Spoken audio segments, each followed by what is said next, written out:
Muchas gracias a todos por venir. Mi nombre es Daniel Ureña, soy presidente del Hispanic Council. Y en primer lugar lo que quiero es agradecer a Casa América por abrirnos las puertas de esta fantástica sede, de esta fantástica institución que siempre han mostrado una enorme sensibilidad a difundir y apoyar todos los temas que tienen que ver con Estados Unidos, con los hispanos, con todos aquellos proyectos como en los que trabaja Hispanic Council. Así que, bueno, mi agradecimiento al equipo de Casa América por abrirnos las puertas de su casa. Y me acompaña el profesor Borja Cardelús, autor del informe que hoy vamos a presentar. Pero antes de hablar del profesor Cardelús, me gustaría contarles muy brevemente qué es el Hispanic Council, porque seguramente muchos de ustedes es la primera vez que oyen el nombre de esta institución, o no, pero seguramente es la primera vez que participan en un acto que organiza nuestra organización. El Hispanic Council es un think tank, que es una iniciativa que nace de la sociedad civil. Llevamos trabajando desde hace 3 años aproximadamente, desde febrero del 2014, si no me equivoco. De hecho, fue aquí en Casa América donde fue nuestra puesta de largo. Y el objetivo del Hispanic Council es ambicioso, pero no es otro que el de promover las relaciones entre España y entre la comunidad hispana de Estados Unidos. Y para ello venimos realizando diferentes actividades de investigación, de divulgación, de publicación de análisis en medios de comunicación. Estamos realizando una intensa labor de difusión también en redes sociales. Y estamos organizando diferentes eventos. En estos 3 años hemos organizado más de 30 eventos, muchos abiertos al público, otros más privados, y todo ello con el objetivo de concienciar bueno, pues, cómo la comunidad hispana de Estados Unidos supone una oportunidad estratégica para nuestro país, para España. Y a partir de ahora, y con este paper del que vamos a presentar hoy, abrimos una etapa nueva, una fase nueva dentro de las actividades de Hispanic Council, porque lo que queremos es, en los últimos años hemos estado muy centrados porque el contexto político nos lo reclamaba. Estábamos en mitad de un proceso electoral en Estados Unidos, y como saben, las elecciones, si nos parecen largas las elecciones en España, pues ya en Estados Unidos ni les cuento, ¿no? Pues hemos tenido casi 2 años de proceso electoral hasta que, pues, en el mes de noviembre fueron las elecciones, y el 20 de enero tomó posesión el nuevo presidente. En este tiempo hemos hecho una gran labor de difusión, de explicación, de análisis de todo lo que ha ido pasando, sin olvidar esa óptica de los hispanos. Y a partir de ahora, como digo, el eje de trabajo estratégico que The Hispanic Council va a seguir va a ser el de contribuir a difundir, a recuperar aquellos nombres, aquellas figuras, aquellos personajes españoles que tuvieron un papel muy destacado en la historia de Estados Unidos y en la historia de España también, pero que, bueno, pues los libros de historia, al menos en nuestro país, no han prestado el interés y la atención suficiente que se merecen, ¿no? Como es el caso de Hernando de Soto. Hoy estamos aquí para presentar un policy paper, un informe, como decimos, que en estos 3 años hemos publicado como 9 o 10 informes de este tipo, si no recuerdo mal, y en este que hoy estamos publicando y que estará disponible de manera gratuita en nuestra página web, pues posiblemente después de este acto, bajo el título de La sombra de Hernando de Soto, entre el misterio y la leyenda. Hernando de Soto es un personaje sobre el que Borja nos va a hablar y nos explica muy bien en su papel. Que, bueno, yo personalmente siento una gran admiración por este personaje. Yo la primera vez que estuve en Washington fui al Capitolio, visité la rotonda del Capitolio. En esa rotonda del Capitolio hay, que es un edificio magnífico, hay 8 cuadros. Esos 8 cuadros marcan o definen 8 momentos decisivos en la historia de Estados Unidos. Y a mí me llamó mucho la atención que de esos 8 cuadros que marcan la historia de Estados Unidos, hay 2 que están protagonizados por España, que están protagonizados por españoles, y lo cual a mí me sorprendió muy gratamente. Uno de ellos es el descubrimiento de América, la llegada de Cristóbal Colón el 12 de octubre de 1492, pero otro de esos cuadros, y en los últimos meses y en los últimos años se ha hecho un gran trabajo para que un español tenga un retrato, tenga un cuadro en el Capitolio, y estoy hablando de la figura de Bernardo de Gálvez, una figura también, un gran héroe cuya obra ha sido y está siendo justamente reivindicada. Bueno, pues ya teníamos una figura muy importante como la de Hernando de Soto, que, como digo, el descubridor del Mississippi, entre otras grandes hazañas, y bueno, pues ese momento ese descubrimiento del río Mississippi está ilustrado en esos cuadros de la rotonda del Capitolio. Y además, bueno, pues como en el paper Borja Cardelús nos cuenta, hay una infinidad de estatuas, de memoriales que recuerdan a la figura de Hernando de Soto. Yo, de hecho, tengo que contar una anécdota que yo hace unos años estuve estudiando un máster en Estados Unidos, estuve trabajando al inicio de mi carrera profesional, ya hace mucho, y vivía al lado de un edificio de apartamentos que se llamaba De Soto. Y yo mucho tiempo después descubrí que ese edificio de apartamentos era en homenaje a ese extremeño Hernando de Soto, y de lo cual yo no fui consciente, ¿no? Bueno, pues estoy convencido de que gracias a este informe que el profesor Borja Cardelús ha elaborado y que nosotros hoy estamos presentando, va a haber muchos compatriotas de Hernando de Soto que van a descubrir su obra, su trayectoria y su gran contribución a la historia de Estados Unidos, porque hoy Estados Unidos no se concebiría sin la figura y sin la aportación de Hernando de Soto. Así que bueno, les agradezco su atención. Les invito a que sigan pendientes de las actividades de Hispanic Council en Internet, porque vamos a seguir dando esta batalla de difundir y de recuperar la memoria de aquellos españoles que contribuyeron al nacimiento de ese gran país que es Estados Unidos. Y por mi parte, simplemente, como digo, nos acompaña Borja Cardelús, que él es un prolífico autor, además en diferentes ámbitos. Él ha desarrollado, tiene una interesante trayectoria en el ámbito de la administración, pero ha sido un gran autor de grandes proyectos de divulgación en el mundo del medio ambiente, en el mundo de la naturaleza. Y esa faceta de la divulgación de la naturaleza y el medio ambiente ha sido reconocida en numerosas ocasiones. De hecho,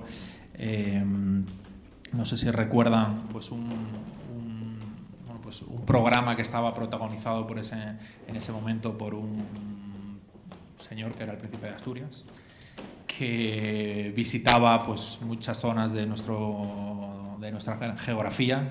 Y creo que fue una gran herramienta de acercar la figura del príncipe de Asturias, hoy el rey Felipe VI. Detrás de ese proyecto estaba la figura de Borja Cardelús. Y además, aparte de esa faceta donde estuvo dirigiendo la unidad, creó y dirigió la unidad de naturaleza de Televisión Española, donde ha hecho una enorme cantidad de títulos que merecen la pena recordar. También ha hecho un gran trabajo en la divulgación de la historia hispana de Estados Unidos. Tiene varios libros que son absolutamente imprescindibles para conocer cuál ha sido la huella de España en Estados Unidos, y nosotros desde Hispanic Council estamos encantados de apoyar su trabajo, estamos encantados de que forme parte de nuestro consejo asesor, y hoy estamos encantados de que esté aquí con nosotros. Les animo, y seguramente muchos de ustedes ya lo hacen, a que lean las colaboraciones que Borja Cardelús hace semanalmente en el diario ABC. sobre diferentes aspectos de la historia hispana de Estados Unidos. Así que para mí es un placer presentarles a Borja Cardelús. Pues Borja, muchas gracias. Cuando quieras.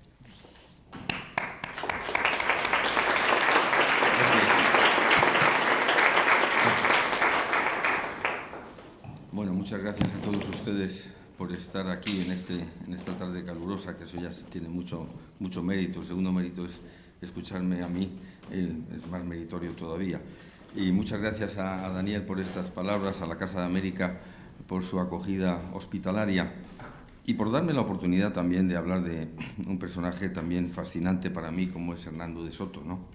Realmente Hernando de Soto pertenece a la nómina de 4 personajes que estuvieron en Estados Unidos y que no son apenas conocidos.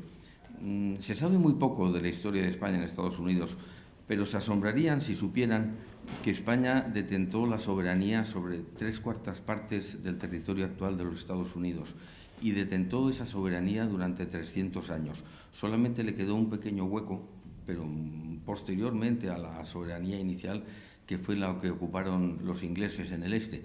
Todo lo demás era de soberanía española. Durante 300 años, que es mucho.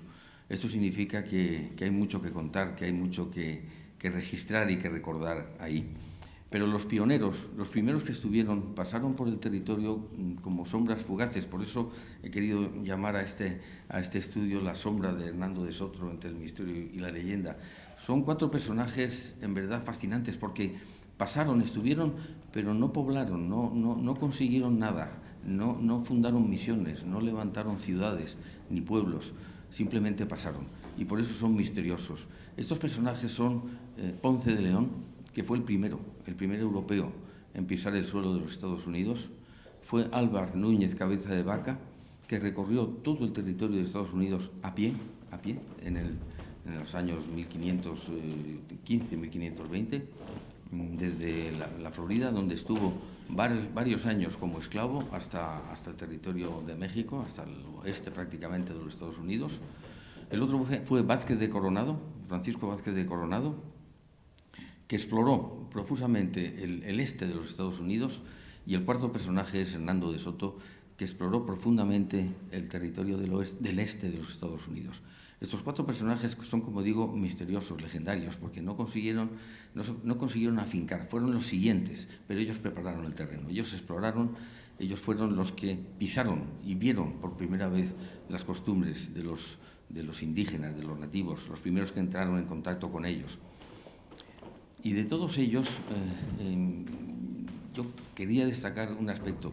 3 de ellos se movieron o están ligados a mitos, a tesoros, porque la presencia, la colonización española, la exploración de España, tanto en América como en Estados Unidos, estuvo ligada al misterio, a la leyenda.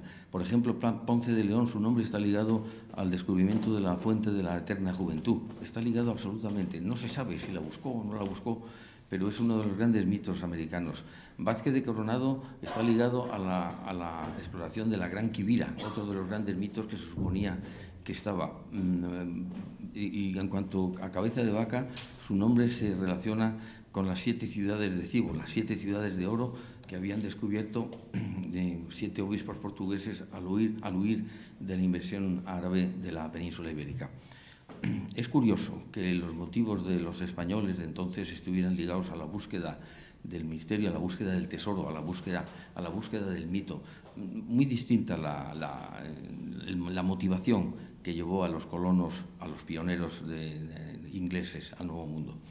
En cambio, Hernando de Soto no buscó ningún tesoro, no buscó ningún misterio, y sin embargo fue el que más profundamente exploró el territorio norteamericano. Yo en este papel en este estudio he querido destacar 4 o 5 momentos, hitos, que definen la personalidad de este personaje, que realmente es admirable, es fascinante en todos los sentidos. Lo primero, cuando se da a conocer, su primera acción no se produce en Estados Unidos, sino en el Perú, con ocasión de la conquista del Perú por Francisco Pizarro y 175 españoles. Habían llegado a Perú, llevaban tiempo recorriéndolo, y acordaron citarse el emperador inca Atahualpa y Francisco Pizarro en la ciudad de Cajamarca. Bien, Los españoles llegaron primero a Cajamarca y sabían que el emperador había llegado un día antes y estaba en los baños, en los que se llamaban Baños del Inca, situados a unos 15 kilómetros de Cajamarca. Pizarro quiso comisionar a una partida de españoles para que le manifestaran que ya estaba él en Cajamarca y que podía acudir al día siguiente. Y el comisionado para ello fue un jovencísimo Hernando de Soto, considerado el mejor jinete español que haya cruzado el charco y llegado a las Américas. Y esto es importante que lo diga por la anécdota que a continuación voy a relatar. Bien, Hernando de Soto, con otros 5 españoles, se presentó en los baños,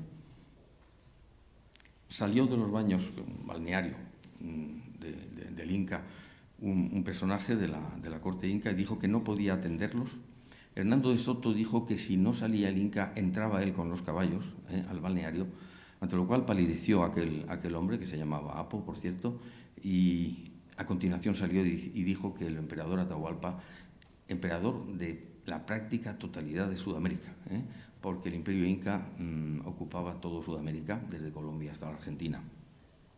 Bien, sale Atahualpa y en principio la conversación es tensa, pero poco a poco entran en relación, como ocurre casi siempre, y acaban teniendo una relación amistosa. Bien, Atahualpa, tengo que decirles que estaba ahí porque tenía interés en ver los caballos. Hubiera podido desmoronar a todos los españoles, a los pocos españoles que habían en cualquiera de los precipicios incas, porque estaba perfectamente informado de sus movimientos, pero le podía la curiosidad de ver los caballos.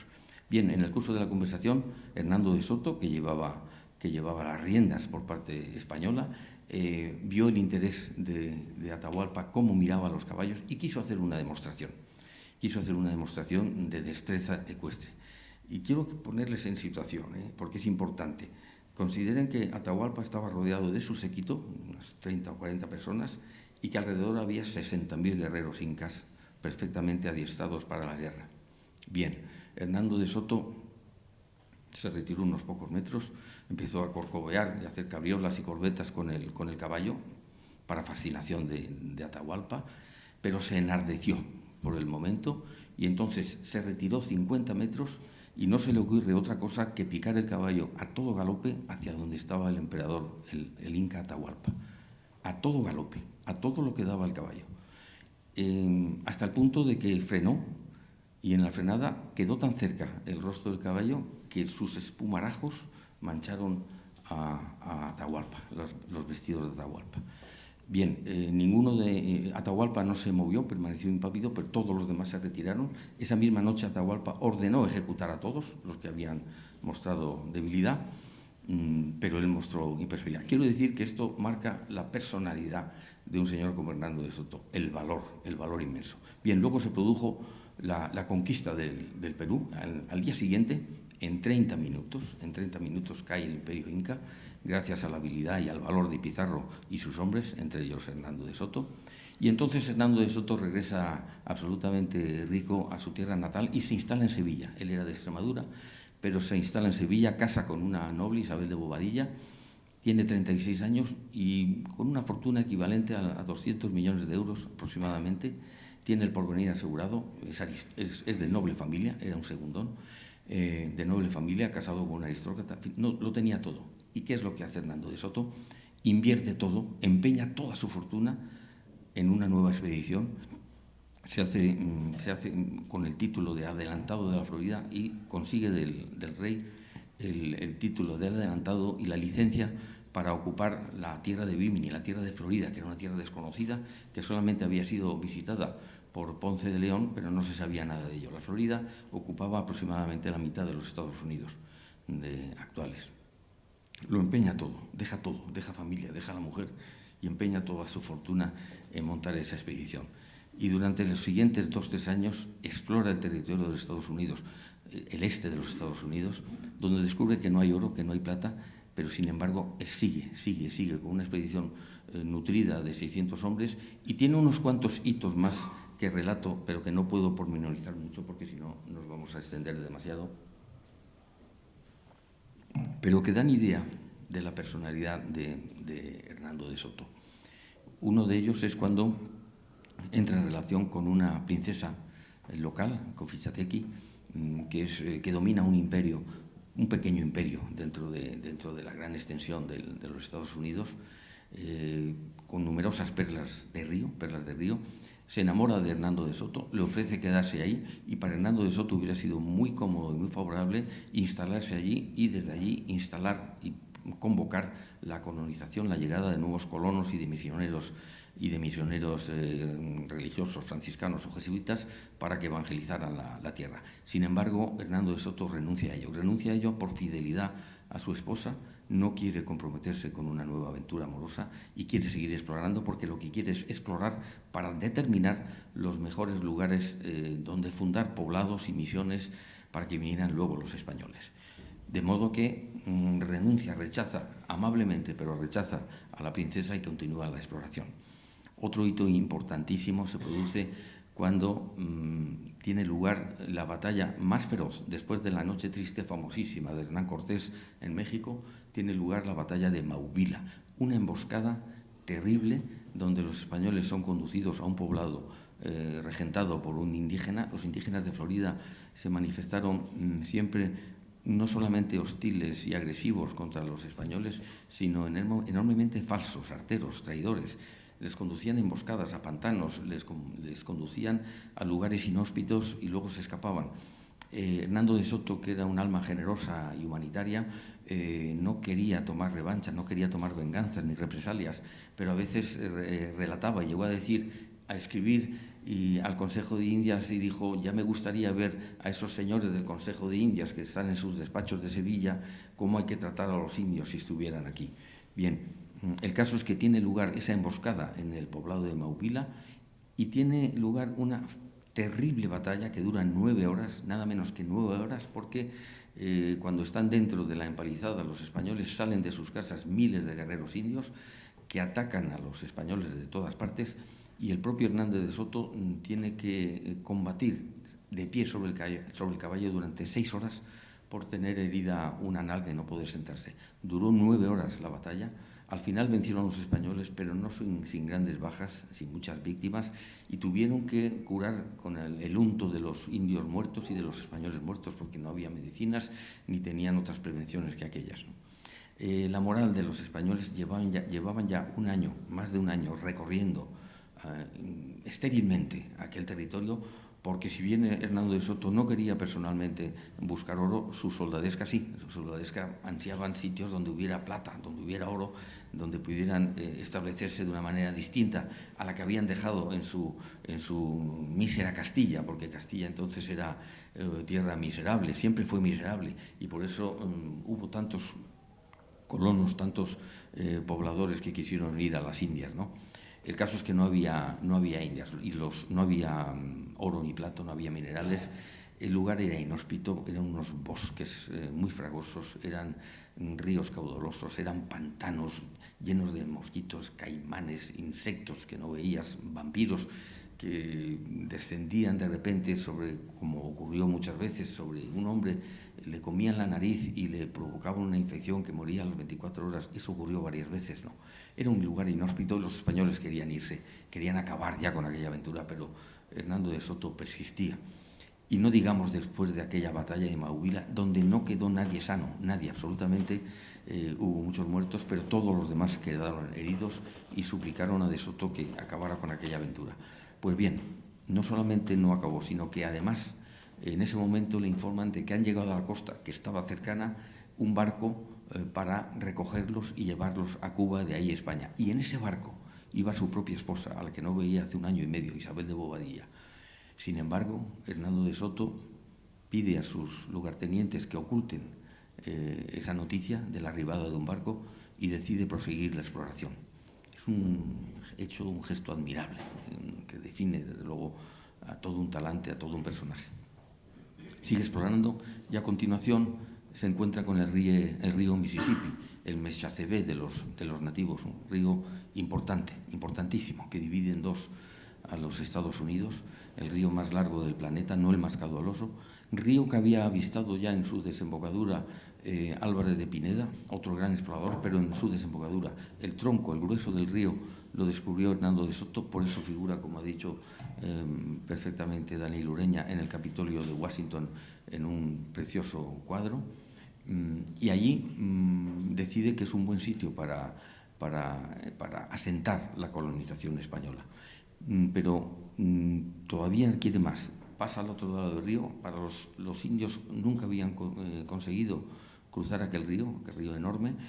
Hernando de Soto, con esa facilidad española para improvisar, pues construye unas barcas utilizando troncos de los árboles que hay ahí y consigue cruzar el río en pocos días, lo que provoca la admiración de los nativos y su creencia de que es un dios o un semidios, lo que tendrá luego repercusiones, como veremos. El caso es que cruza el río y va hacia el otro lado. Estuvo a 400 kilómetros de Vázquez de Coronado, que a su vez estaba profundizando en el oeste de los Estados Unidos, pero no llegaron a encontrarse. No se sabe qué hubiera ocurrido si se hubieran encontrado. Bien, el caso es que vuelve, no le gusta la tierra al otro lado del Mississippi es enormemente desértica, es muy árida, mucho más que al oeste del río, y decide que es tiempo ya de asentar la colonización española, de fijar los sitios donde han de fundarse pueblos y misiones. Fíjense ustedes, estamos hablando de que está pensando en colonizar, en fundar pueblos y misiones en el territorio de los Estados Unidos, ¿no? Cómo hubiera cambiado la historia si no hubiera ocurrido lo que ocurrió a continuación. Y lo que ocurrió a continuación, de ello no tuvo la culpa un ejército, ni los indios, ni las emboscadas. Tuvo la culpa un simple mosquito, que pica a Hernando de Soto una noche y le inocula la malaria. Bien, Hernando de Soto, al cabo de una semana, se ve aquejado de fiebres, piensa que es una cosa pasajera, pero las fiebres van a más y él mismo comprende que tiene el paludismo y que va a morir. Entonces decide despedirse de todos sus hombres, designa sucesor al capitán Moscoso y se despide uno por uno, y eso es un gesto también que habla de una persona como Hernando de Soto. Se despide uno por uno de todos sus hombres que le admiran, que le idolatran y que lloran su desaparición, ¿no? Muere de Soto y los hombres le entierran con una ceremonia normal, le entierran físicamente bajo tierra, pero los indios empiezan a recelar algo. Los indios de la comarca, con los que habían establecido relaciones amistosas, pero relativamente amistosas siempre, porque con los indios de Florida nunca las relaciones fueron amigables del todo. Sospechan porque ven nerviosismo en el campamento español, no ven a Hernando de Soto y empiezan a sospechar que ha muerto. Y entonces los españoles empiezan a sospechar a su vez que los indios quieren desenterrar el cadáver de Soto, porque si lo desentierran asumirían sus poderes. Ya era un semidios, ya era un personaje mítico, y lo que quieren es desenterrarlo para hacerse con su fuerza, con su poder, con su maestría en el mando, ¿no? Entonces los españoles deciden desenterrarlo a su vez y enterrarlo en otro lugar. Vacían un tronco de encina, colocan en él a Hernando de Soto, colocan numerosas piedras, lo conducen en una barca improvisada al centro del río y en una sencilla ceremonia depositan el tronco de encina con el cadáver de Soto en el río, y el cadáver con la encina se hunde, y esa fue la sepultura de Soto. Los españoles, naturalmente, al mando de Moscoso, no piensan en otra cosa que en huir, en escapar de aquel sitio. La huida va a ser trágica, absolutamente dramática, por el río Mississippi, perseguidos por los indios en canoas, en barcas, pero el caso es que consiguen al final llegar a la desembocadura, cruzar el mar y llegar a México, donde estaba el virreinato de la Nueva España, y allí se reintegran con los demás, cuentan la aventura. Se considera un fracaso en todos los sentidos y, naturalmente, se abandonan los planes colonizadores de De Soto. Al abandonarse los planes colonizadores de De Soto, el territorio de los Estados Unidos queda otra vez virgen, inédito, libre. Queda libre para los que llegaron un poco después. Bueno, un poco después no, como 80 años después, los pioneros ingleses que se instalan en la costa este de los Estados Unidos, lo que no hubiera ocurrido nunca de haber estado los españoles colonizando el lugar con pueblos, con ranchos, con fincas y con misiones, como ocurrió en el resto de Sudamérica. De tal manera que aquel mosquito fue el determinante de que la historia cambiara de tal modo, porque no se hubieran asentado los ingleses en los Estados Unidos no hubieran llegado a crearse jamás, hubiera sido aquello una república hispana más, la historia hubiera cambiado de una manera categórica. Estos son los hitos que demuestran que Hernando de Soto era un hombre, primero, inquieto, porque la inquietud le llevó a las Américas cuando era un segundón que podía haberse quedado ahí, cuando era un hombre rico que podía haberse quedado en Sevilla disfrutando de su fortuna y de su familia, que tenía valor, como demostró ante el Inca Atahualpa, que tenía una generosidad enorme, que tenía una convicción sin límites, una determinación a prueba de todo, absolutamente de todo, y que solamente le frenó quien frena a todos los proyectos y a todos los deseos y a todas las personas, que es la muerte.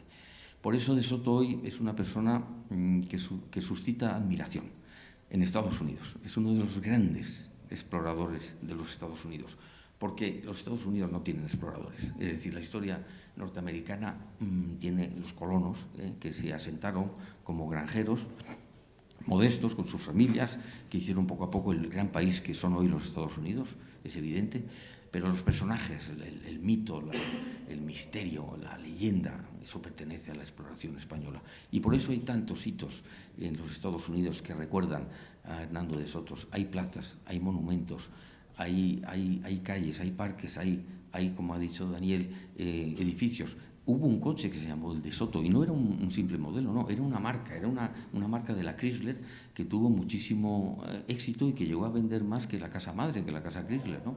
De manera que de Soto tiene también un centro de interpretación que yo les recomiendo que vayan a él, que está en Bradenton, en Florida, muy cerca de donde desembarcó de Soto. Ahí está plagado de recuerdos de Soto, está el sitio donde desembarcó, los lugares que recorrió. Hay un sendero que se llama de Soto que trata de reconstruir el itinerario de Soto de 12.000 kilómetros, recorrió aproximadamente 12.000 kilómetros.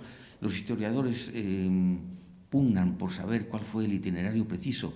Allí donde se supo que estuvo hay un monumento, hay un monolito diciendo por aquí pasó de Soto, de tal manera que la figura de Soto, como digo, está entre el misterio y la leyenda y realmente es merecido. Muchas gracias.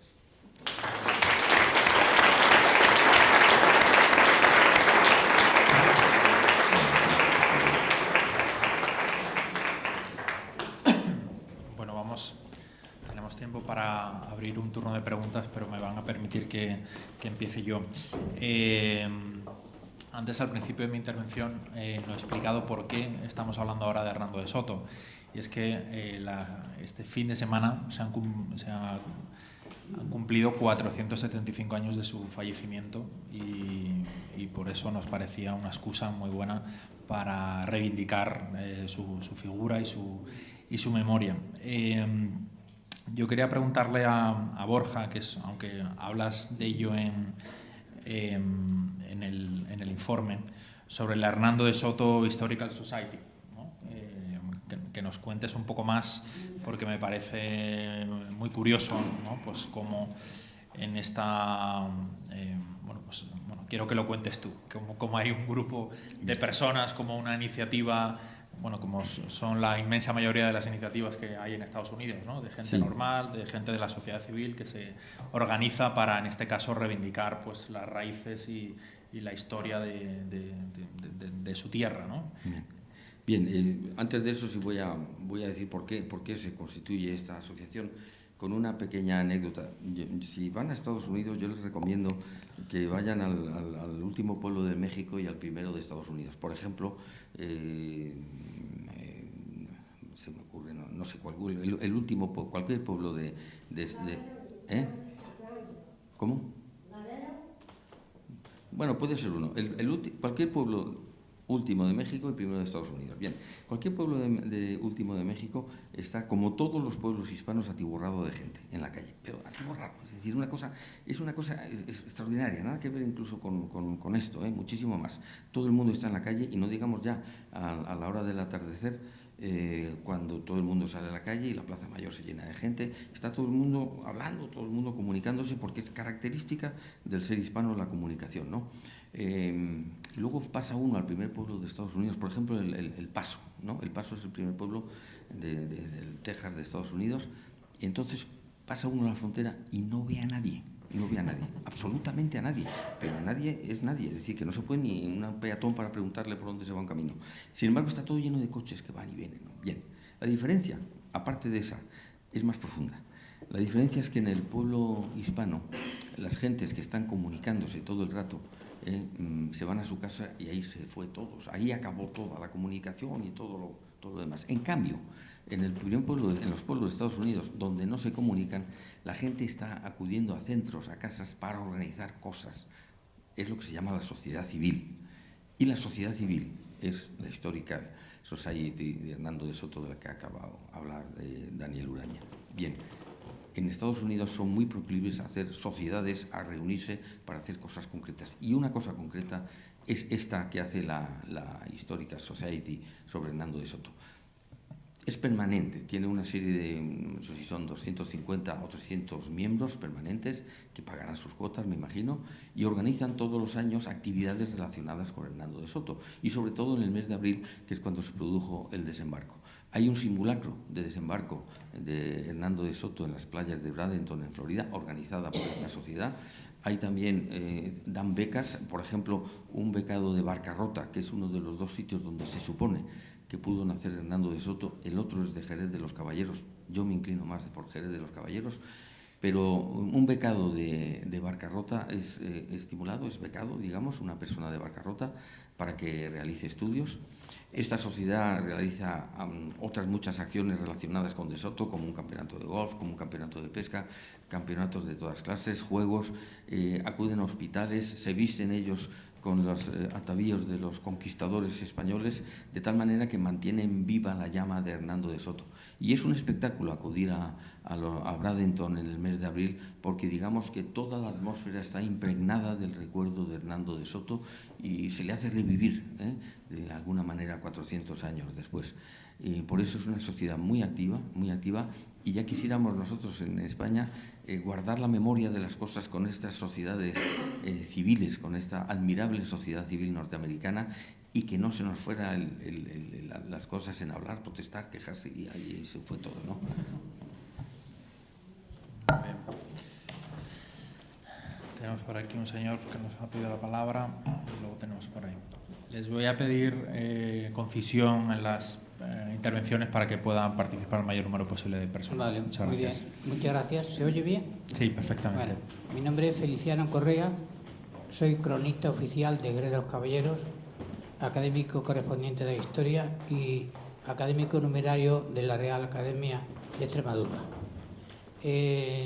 Me interesa mucho la figura de Hernando de Soto como paisano mío, y he leído, como seguramente han leído los ponentes, en algunas enciclopedias y en otros libros, que a raíz de mini congresos organizados en la ciudad de Barcarrota, la enorme confusión que se produce sobre el lugar de nacencia de Hernando de Soto, cuando no debería de ser esta confusión a estas alturas de la investigación y de la historia.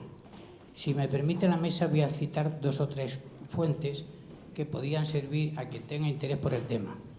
En primer lugar, la confusión surge por 28 palabras del Inca Garcilaso de la Vega en su Historia de la Florida, que son 28 palabras que aluden únicamente a que con el dinero que hubiera ganado bien podría adquirir tierras en Villanueva de Barcarrota, que son sus tierras, dice. Yo no niego, ni otros historiadores, que pudieran tener tierras. Pero ¿por qué podemos sostener que la figura de Hernando de Soto es de Jerez, cerca de Badajoz? En primer lugar, porque cuando él ingresa en la Orden de Santiago, donde juran todos los testigos que le conocen, todos afirman que es natural de la ciudad de Jerez. En segundo lugar, porque el testamento de Hernando de Soto, otorgado el día 13 de mayo de 1539, él quiere ser enterrado en la iglesia de San Miguel de la ciudad de Jerez, cerca de Badajoz, donde está enterrada su madre. Otra razón es que en los cuadernos de la Real Academia de Historia, el conde de Carnillero refuta a Garcilaso de la Vega porque dice que escribió la historia 48 años después de haberse producido el descubrimiento, mientras que en la historia de la Florida, firmada por el fidalgo de Elvas, que ese sí que fue cercano a la conquista, se afirma que Hernando de Soto era de la ciudad de Jerez. El mismo conde de Canilleros, y estoy acabando, halló en el Archivo de Indias de Sevilla una información de servicios de López Vélez, instruida en Sevilla el 30 de mayo, ayer fue aniversario de 1536, donde Soto es sometido como testigo por un tema de una compraventa de estigo. Y delante de él, el escribano toma nota y dice: testigo Hernando de Soto, natural de la ciudad de Xerez, cerca de Badajoz. Hay otras muchas fuentes. Yo afirmo poca gente, pocos historiadores, pocos descubridores, pocos extremeños ilustres, pocos españoles ilustres del siglo XVI que fueron a las Indias, se están más documentados que Hernando de Soto para hacer esta afirmación. Termino diciendo que hay una real cédula de Carlos I de 1538, donde declara Suárez Vázquez de Moscoso, regidor de Badajoz, y afirma: conozco al dicho Hernando de Soto, sabe que es natural de la ciudad de Jerez. Hay enciclopedias como la de la revista Occidente y otras que están errando, dale que te pego, y de luego todos los congresos que se han celebrado en Barcarrota, que son patrocinados por el Ayuntamiento de Barcarrota, pues dicen esto. Los caballeros de Bradenton son muy bien recibidos y agasajados en Barcarrota y siguen repitiendo cada año la mascarada de que nació en Barcarrota. Muchas gracias. Muchas gracias por su aportación. ¿Puedes comentar? Sí, bueno, yo ya he dicho que soy también partidario del origen de Jerez de los Caballeros de Soto, ¿no? Barcarrota no es una, yo creo que no viene a cuento. Realmente él era de Jerez de los Caballeros. Muy bien. Pero bueno. Sí, había otro señor que nos había pedido por ahí. Le pido concisión también para que podamos tener más intervenciones, por favor. Y luego había otra mano pedida por aquí adelante. Sí, pero ya prácticamente me ha contestado. Simplemente que en Jerez de los Caballeros hay un monumento en honor de Hernando de Soto y ya me lo aclararon. Muy bien, muchas gracias. Adelante.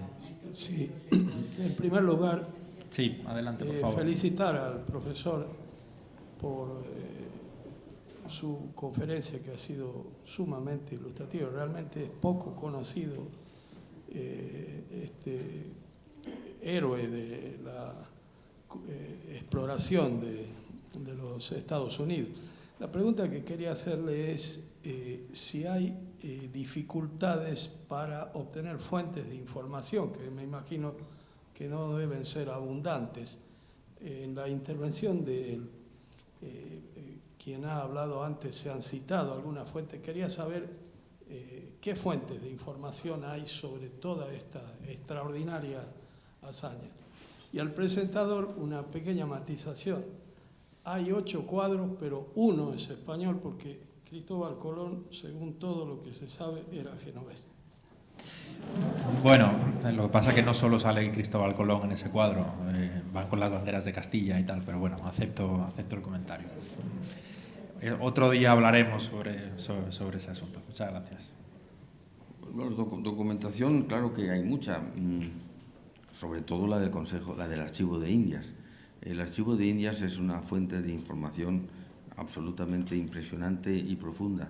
Además, los archivos de Indias contienen una cantidad de legajos y documentos, todos en magnífico papel, en magnífica tinta, que se conserva perfectamente, y constituyen, desde luego, la cantera de investigadora más exhaustiva que puede producirse. Claro que no es fácil ir al Archivo de Indias de Sevilla y embutirse ahí en los estudios. También hay muchas cosas publicadas, puede usted acudir a cualquier libro de Hernando de Soto, a la Biblioteca Hispánica, por ejemplo, que hay en Madrid, magnífica, extraordinaria, la mejor biblioteca sobre temas hispánicos del mundo. Allí introducir el nombre, de teclear Hernando de Soto y verá muchísimos libros que salen, y de ahí, como se hace en la investigación, unas cosas le llevan a otras, ¿no?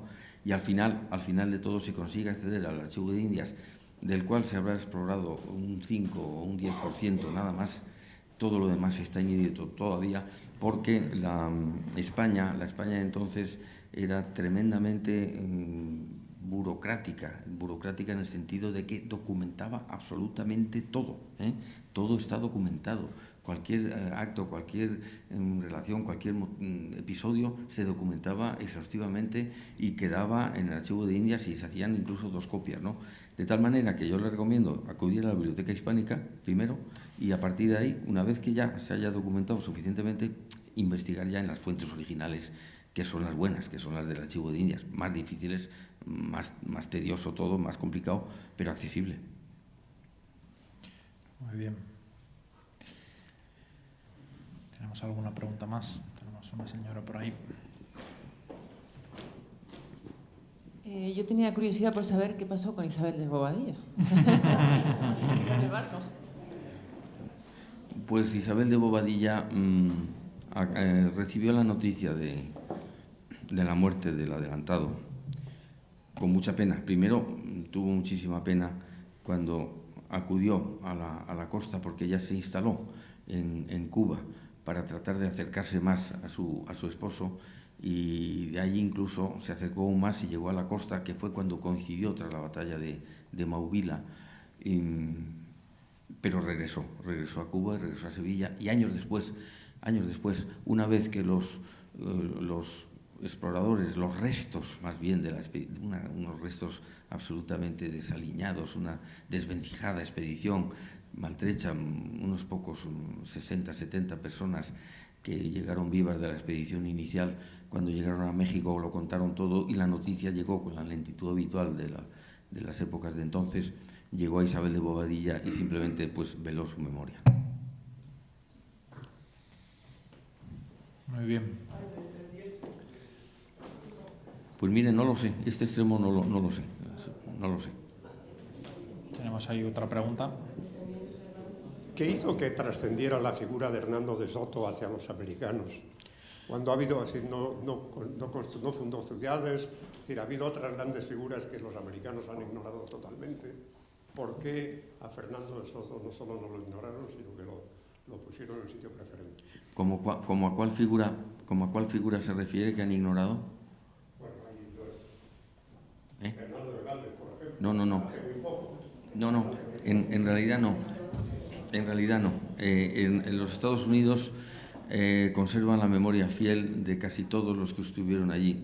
Ya quisiéramos nosotros conservar la memoria de nuestros héroes, ¿no? Y es que, como les he dicho antes, la ocupación de Estados Unidos por parte de Inglaterra fue una ocupación sin héroes. Eran simplemente campesinos que iban progresando desde el este hacia el oeste, pero no hubo héroes. Lo que caracteriza la exploración, la conquista de América por parte de España, es que estuvo plagada de episodios heroicos, plagada de nombres, plagada de épica. La exploración inglesa no tuvo épica ninguno. Y por eso los americanos, que reconocen mucho la historia y que desde luego son mucho más objetivos a la hora de enjuiciar y de valorar los hechos de los españoles que en la propia Hispanoamérica, tienen en gran estima a estos hombres, a estos nombres. Hablemos de estos 4 que mencioné anteriormente, pero hablemos también de Juan de Oñate, de Tristán de Luna, de Junípero Serra, de Vázquez de Coronado, que lo he citado anteriormente, y de Bernardo de Gálvez.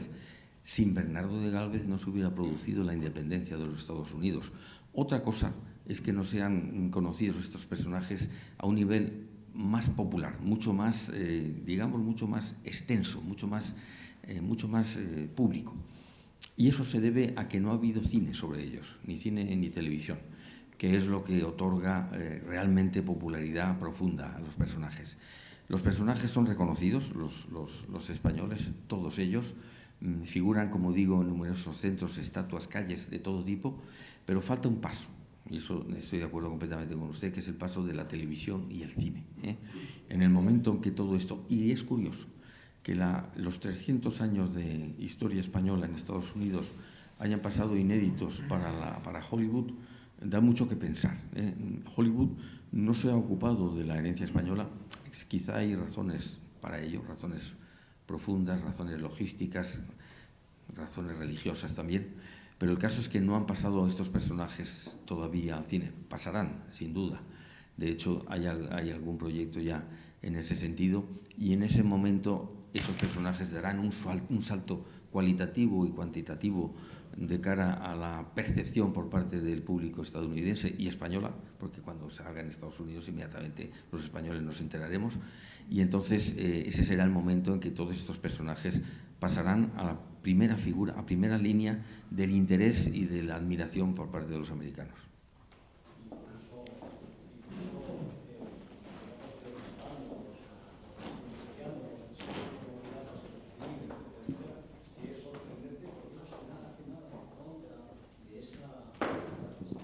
Ese tipo de cine que en general parece que es beligerante contra las hazañas de aquella época, ¿no? Sí. De los españoles, de los descubridores. Sí, ha mencionado Piratas del Caribe. En Hollywood hemos tenido algunos enemigos profesos. Uno de ellos es Steven Spielberg.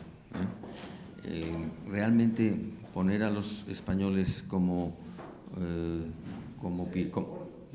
seres diabólicos que practicaban la piratería cuando España apenas, escasamente toleró los esclavos, no digo que no los toleró, pero los tuvo escasamente en su territorio, no traficó con esclavos y concretamente en la Florida no solamente no los aceptaba, sino que los prohibía. Es decir, en la Florida española estaba prohibida la esclavitud completamente, no solo, sino que todos los esclavos negros, los pobres africanos que habían sido extraídos de sus reinos africanos y llevados en condiciones infames a los Estados Unidos, se podían escapar de las plantaciones de Georgia y Carolina del Sur, que era su objetivo, que era su sueño, e ingresar en la Florida española, que era vecina, que era próxima, inmediatamente recibían por parte de España el estatus de libertad, el estatus de seres libres.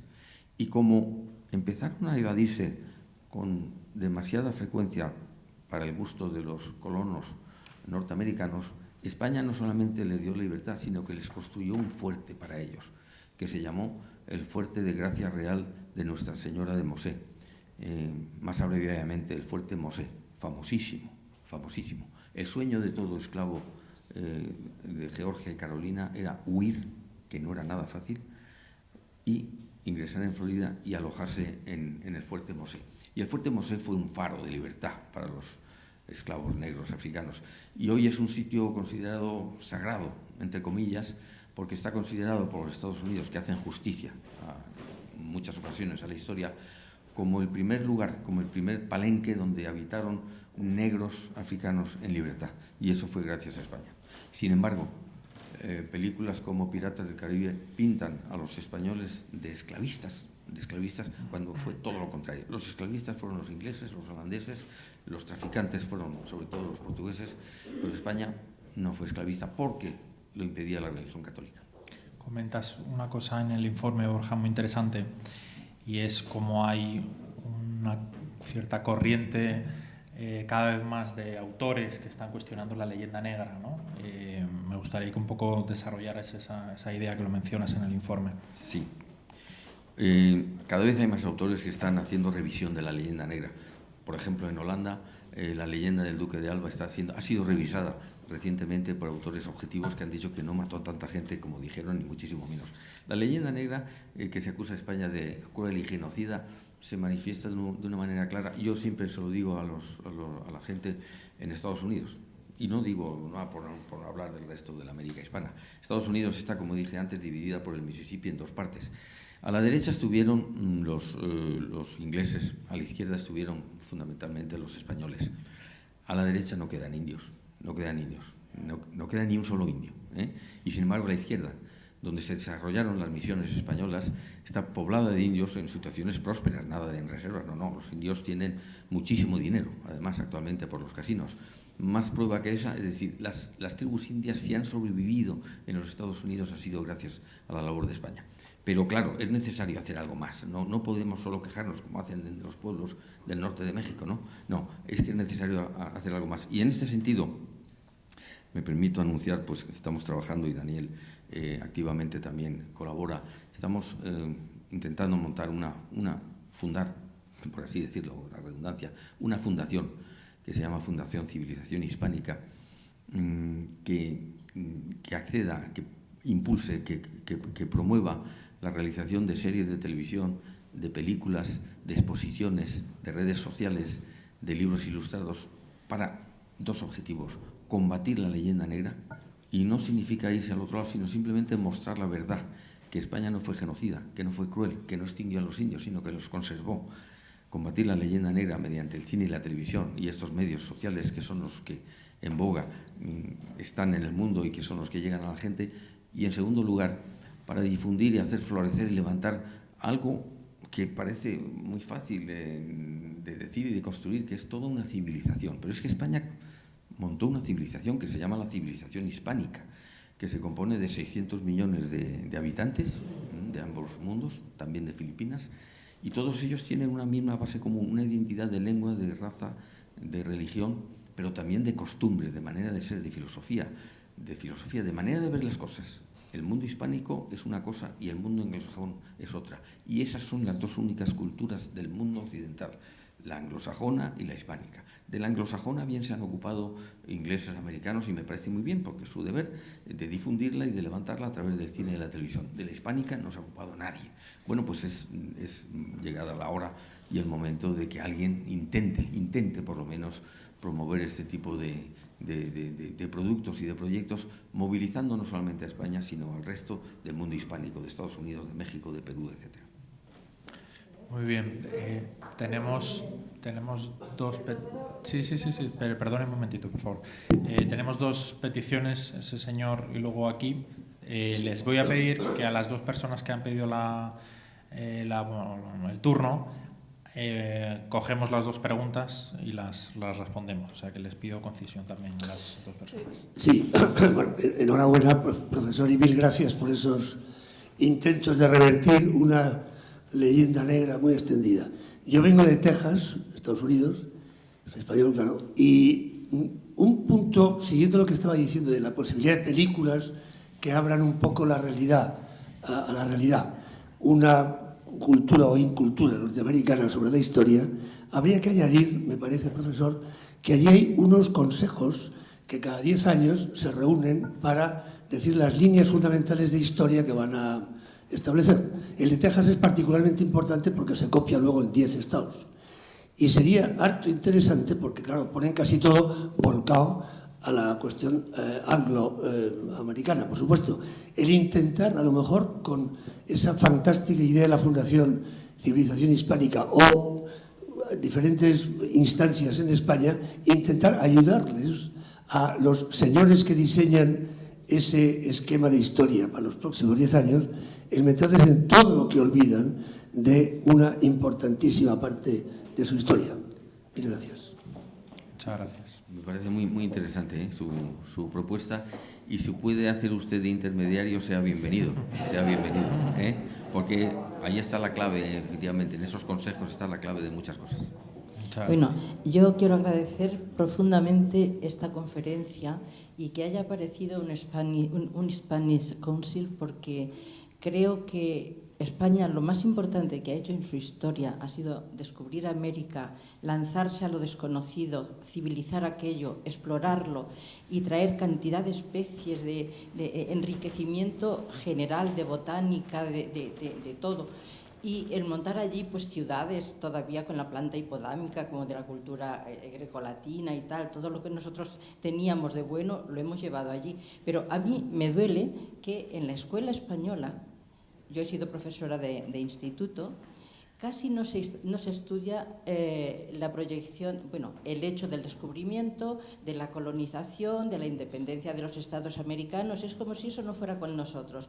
Y yo creo que es por una intención de no sé quién, de que todo aquello hay que ignorarlo, hay que olvidarlo, y yo creo que es justamente lo contrario. Esto que están haciendo ustedes es la línea que debemos seguir, y tiene que llegar hasta los niños, hasta la escuela, que vean que su país se proyectó al mundo entero y que gracias a eso pues España tiene un idioma que se habla en el universo y que ha proyectado toda su cultura allende los mares. Entonces yo les agradezco mucho que esto lo hayan hecho, que haya este Spanish Council, que haya esa asociación, y yo seré socia en cuanto que pueda, pero tiene que llegar hasta la escuela primaria y a la secundaria, y a mí es lo que me gustaría que se difunda, que se valore, que no se tire por tierra todo lo que hemos hecho. Somos muy negativos con lo nuestro.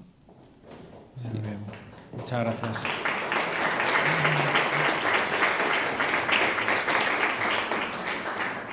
Yo, desde luego, me sumo a estos aplausos tan merecidos.